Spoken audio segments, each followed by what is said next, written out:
Mass Movement in the spotlight.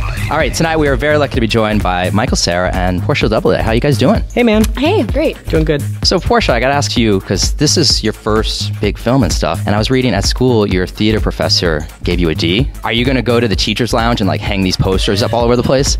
His office, yes. I'll just slide, like, 8 posters underneath his door. It's cool. I take the D and the big budget film any day of the week. Yeah, I was like, all right, well, yeah, I'll take that. Choose door number B. So, Michael, being the veteran on the set, did you have any good advice for your co-star to make her feel at ease? No. Did I? I don't think you so. what? Have any advice? From me? I think, if anything, I was trying so hard throughout the film to not make you feel comfortable, which is how I like to work with people, throw them off. But Portia didn't need any advice. I mean, you know, she's a natural. And also, I think the book was kind of the thing that we kept referring to for inspiration. We'd just read the book whenever we couldn't figure something out. So for people that aren't familiar with the book, explain your characters. Basically, the character of Nick in the book is like a kid who, you know, it's written as his journals. And he's just frustrated and doesn't fit in with his family and doesn't feel comfortable and doesn't like anyone around him. Sorry, that was a weird sound that came out of me. It was like I was kind of hiccuping and burping and while speaking. There, my chest just made a sound. But anyway, hang on, it's going to make one. So he just doesn't feel comfortable with anyone around him, and finally meets Sheenie and then really likes her and feels like she's the first person he's really clicked with. So is your character true to life? Because I read that when you were younger, the police actually came to your house for making prank phone calls. Yeah, that's true. But I don't know if that's like the character in the movie. But well, the Francois, your alter ego, I guess, you know, the bad influence. Yeah, I did. I had a friend named Chris when I was growing up, and we were bad influences on each other. And yeah, we got in trouble for making prank phone calls one night. I had to write a letter of apology to this guy. We were trying not to get in trouble, which is the opposite from the guy in the movie, but it's so much fun. I really miss that about growing up, trying not to get caught doing things. I mean, people are still trying to do that. Just look at Bernie Madoff. Yeah, it's true.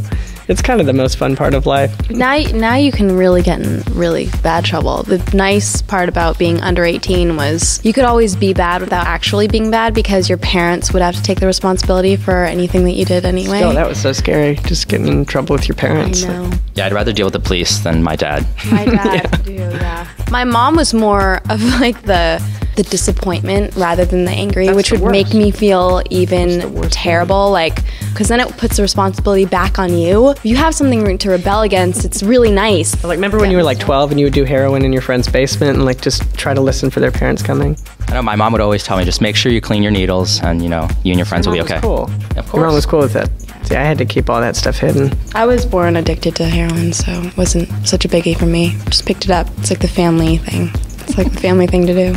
Well, for people who haven't seen it, in like 30 seconds less, tell them why they need to see this movie.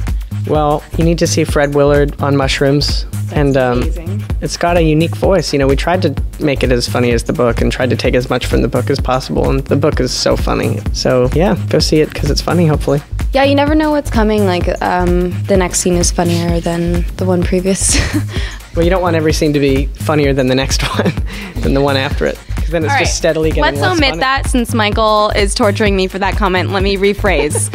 You don't know what's coming, and it may or may not be as funny as the previous scene, which is bad too, because what if it's not as funny? As long as it's exciting or something, it just can't be more dull than the last scene. Well, we'll just go with there's plenty of funny moments in the film, and people can kind of pick or choose and grade them at their own. Yeah. We should have asked you that question. You're better at answering that than I was. Well, Youth in Revolt is in theaters now. You guys should check it out because actors have heroin addicts that they need to support.